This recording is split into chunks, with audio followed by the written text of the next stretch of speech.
बिस्मिल्लाहिर्रहमानिर्रहीम। अस्सलाम वालेकुम। आप यूट्यूब चैनल देख रहे हैं। मैं तवक्कुल हुसैन हूँ। बिल आखिर खुदा खुदा करके वही मौका आ गया जिसका पूरी कौम को इंतज़ार था। 4 दिन की मुसलसल क्लैश के बाद हमारे स्टेक होल्डर्स को अब होश आ गई है। ख़ास तौर पर इस्टेब्लिशमेंट को भी ये पता चल गया है कि इमरान खान एक बहुत बड़ी पावर बन चुके हैं पाकिस्तान में, और ना सिर्फ पाकिस्तान में बल्कि इस खित्ते की वो बहुत बड़ी पावर बन चुके हैं और जिसको दुनिया मान चुकी है। आप CNN उठाकर देख लें, जजीरा टीवी देख लें, एरो एशिया देख लें, कोई भी टीवी स्टेशन देख लें, वहाँ पर सिर्फ और सिर्फ बात इस वक्त इमरान खान की हो रही है।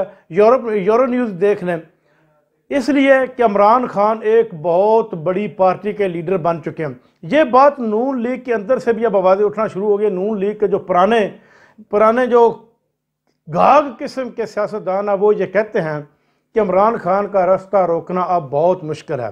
हमारी अदालतों ने भी बहुत फैसला किया है। लाहौर हाई कोर्ट ने इमरान खान की तमाम केसेस में प्रोटेक्टिव बेल्स मंजूर कर ली हैं और अब उसकी पेशी जो है वो आज इस्लामाबाद जुडिशल कम्प्लेक्स में होगी। ये भी फैसला सुप्रीम कोर्ट ने किया।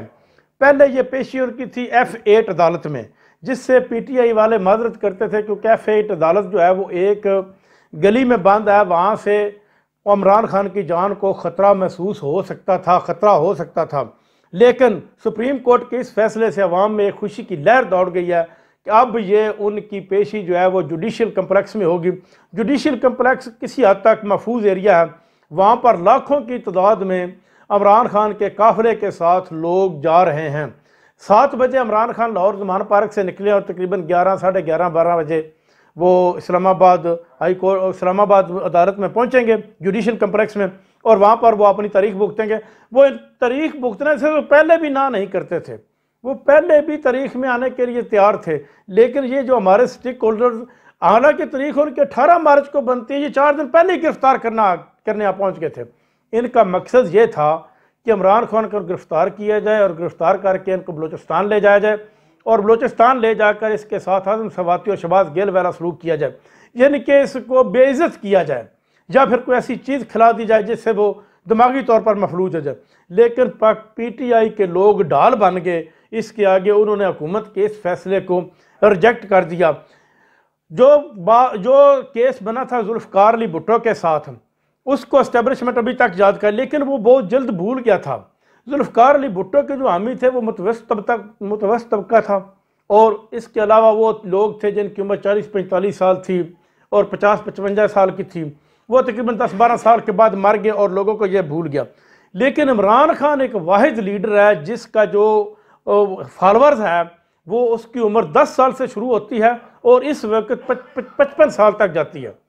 यानी कि अगर 10 साल का फॉलोअर्स आज इमरान खान को फॉलो करता है, अगर कल को इमरान खान को कुछ हो जाता है तो क्या वो अपने दिल में इस एस्टेब्लिशमेंट के ख़िलाफ़, इस हुकूमत के ख़िलाफ़ नफ़रत नहीं रखेगा? वो ज़रूर रखेगा। इस हुकूमत और PDM की जमातों को मुँह छुपाने की जगह नहीं मिलेगी। ये अवाम में कहीं भी जाएंगे बहुत ही बेइज्जत हो गए।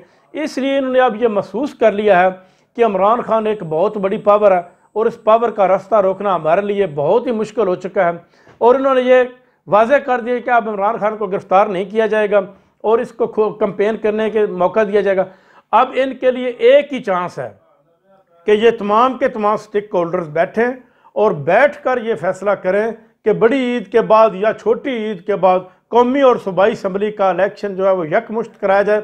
अगर सिर्फ और सिर्फ सूबाई असम्बली का इलेक्शन होता तो ये भी एक बहुत बड़ा तादाद होगा। ये पाकिस्तान में ऐसा मुमकिन नहीं है।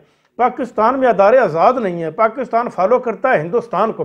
हिंदुस्तान एक बहुत बड़ा मुल्क है, उसकी तकरीबन 35-36 के करीब रियासतें हैं। उसमें ये मुमकिन ही नहीं कि यकमुश्त इलेक्शन कराया जाए, इसलिए वो पहले रियासतों के करा लेते हैं और फिर बाद में जाकर कौमी असम्बली के इलेक्शन होते हैं।